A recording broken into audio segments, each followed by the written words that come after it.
6. Weeks passed. Rebecca felt as if she carried a burden heavier than a water jug inside her, full and sloshing. Fear and worry spilled into other parts of her life.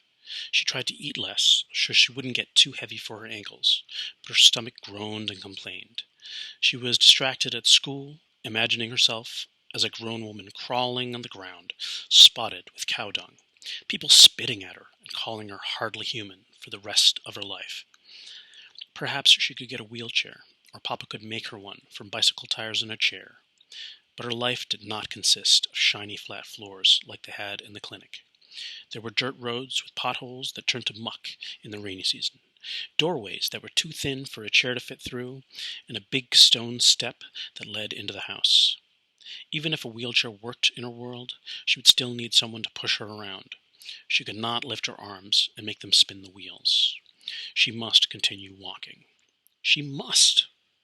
In the spring, a few months after the Mazunga visit, a woman came to visit from Africa New Life, the organization that found sponsors for all the students in her school. Rebecca was sitting on the concrete floor, rubbing her sore feet and staring through an open doorway when she saw the woman walk across the dirt yard. "Hello," said the woman. She peered inside the house. "May I come in and talk to your parents? I have some exciting news to share." "Mama," she called, "someone is here." Come in," said Mama, hurrying to the door. "Let me get my husband." The woman settled onto a couch across from Mama and Papa. She had a pretty dress and a friendly face. "Do you remember a man who met you when Medea's sponsor came to visit?" she asked, leaning forward and clasping her hands together. Rebecca nodded. "He was wearing an orange shirt, and he gave me a piece of candy. His name is Clay Davis, and when he went home, he showed some pictures of Rebecca's feet to her sponsor, Dr. Rice. The Rice family is the one who pays for Rebecca's school tuition." "I didn't know there was a doctor in Rebecca's sponsor family," said Mama. "And Dr. Rice didn't realize that his sponsor child had disabilities.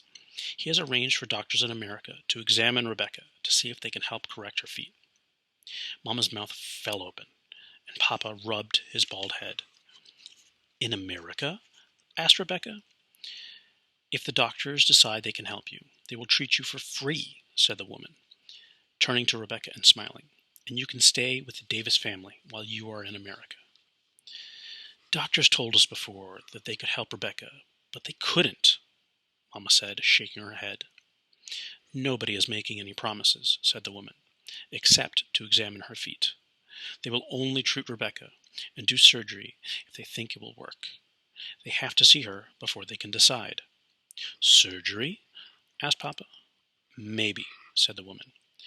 "They'll have to wait and see. She could be in America in just a few weeks, or she may be there for a year. It all depends on what the doctors say." "A year? America," said Mama, as if it was just now sinking in. "They want to fly Rebecca to America?" "Chance comes once," said Papa as he took Mama's hands. Rebecca stood up and walked across the room, out the door and into the yard, where Medea was drawing pictures with a stick. She remembered the day her parents left her at the clinic for 8 long months. Now they wanted to send her away again. "Rebecca, why are you crying?" Medea said. She told her sister everything the woman had said. "All the way to America?" asked Medea. "That's so far. I don't want you to leave again." "I don't want to leave you either." She sat down and wiped her wet cheeks on her knee. She leaned into Medea so that their shoulders and legs touched. "Look, there's a plane," said Medea, pointing to the sky. Rebecca tilted her head back to see. "If you went to America, you'd fly in one of those." It looked like a tiny silver toy in the sky. The white puffy trail it left behind wasn't so different from the trail a bike left behind in the dirt. I used to think it was crazy that 2 bicycle tires could hold a man and his heavy load. Almost as impossible as walking on the top of my feet. "But you did it," said Medea. "I did. With your help, I did it." It was crazy to think a small silver toy of a plane could fly her across the ocean, where doctors could make her curl feet straight. If they could, it would change her whole life. What was 1 year compared to a whole lifetime of walking? If the doctors can help me the way you helped me, how can I refuse? She asked. I must take this chance, even though it is hard, even though I will have to leave home again. She stood up. Medea wrapped her arms around Rebecca's waist. You are right, she said. I don't want you to leave, but you are right. Together they walked back into the house and found Mama and Papa and the woman still talking. When do I leave? Rebecca asked, before she could start crying again. There were days and weeks and months of waiting and working. There were trips to the city, and forms to sign, and permissions to get from people in the government. She met her translator, Anna, who would travel with her and stay in America for a few days so Rebecca could ask questions and understand what was happening. She received an album filled with photos of the people she would live with in America. She recognized the man who had given her the candy. Clay, Clay, she said over and over, so she wouldn't forget his name. If you go to America, you'll never return, she overheard one of her neighbors warn. Never return? Why?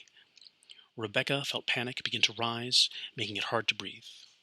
Don't worry, they are just jealous that you get to go to America, Papa said when she told him. Rebecca looked down at her feet as the panic drained away. Nobody has ever been jealous of me before. Someone from Africa New Life brought her a suitcase and filled it with more clothes than she'd ever owned before. Mama made a matching dress for her and Medea that they wore for a special family picture. The day before it was time to go, Rebecca folded her dress carefully and put it in her suitcase. Mama added a small blue handkerchief stitched with the Kinyarwanda words. Uzadin Dishavau, Nzaku Bibische Hima. Rebecca ran her fingers over the letters, stitched with orange thread. Protect me from grief. I will be your pride. She hoped she would not be too sad. She hoped she would make her parents proud. Papa put the suitcase by the front door, and her family gathered for one last meal together. Papa had killed a chicken for the special occasion, and there was orange Fanta. It was a treat usually reserved for Christmas Day. There were also beans and rice and mango, perfectly ripe from a nearby tree. What if it hurts? Asked Rebecca. Mama put down her bowl and pulled Rebecca into her lap. I knew before you were born that something was different from my other pregnancies. At first, you moved inside me like all the others, kicking and squirming, but at 8 months you began to roll. The night you were born, you did not cry, though your body was curled like a snail. It looked as if your hands and feet were bound in twine, and the cord connected us was already severed. I was shocked. We did not understand, but of course we still loved you. You were our child. We gave you the name Uwitsui, Rebecca Uwitsuni, because you were a peaceful child, despite all the hardships you faced. Her older sisters and brothers nodded their head. I remember. Me too. You hardly ever cried, Rebecca. You carry that peace with you still, in here, Mama said, touching Rebecca's chest. So do not be afraid. Yes, Mama. She had heard the story before, many times. She didn't like the next part. In those early days, Mama continued, it was very hard.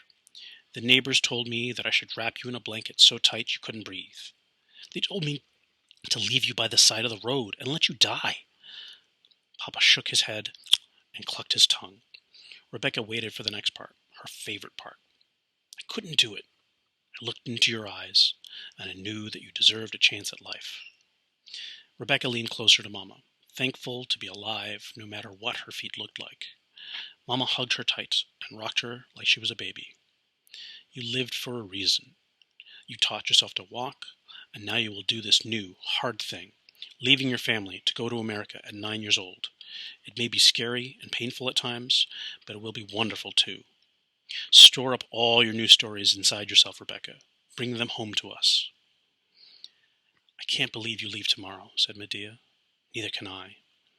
They faced each other in bed, their heads on their pillows, the moonlight shining through the window. Are you excited? Yes. Are you afraid? Yes. A tear ran over the bridge of Rebecca's nose and dropped onto the sheet. I'm going to miss you so much.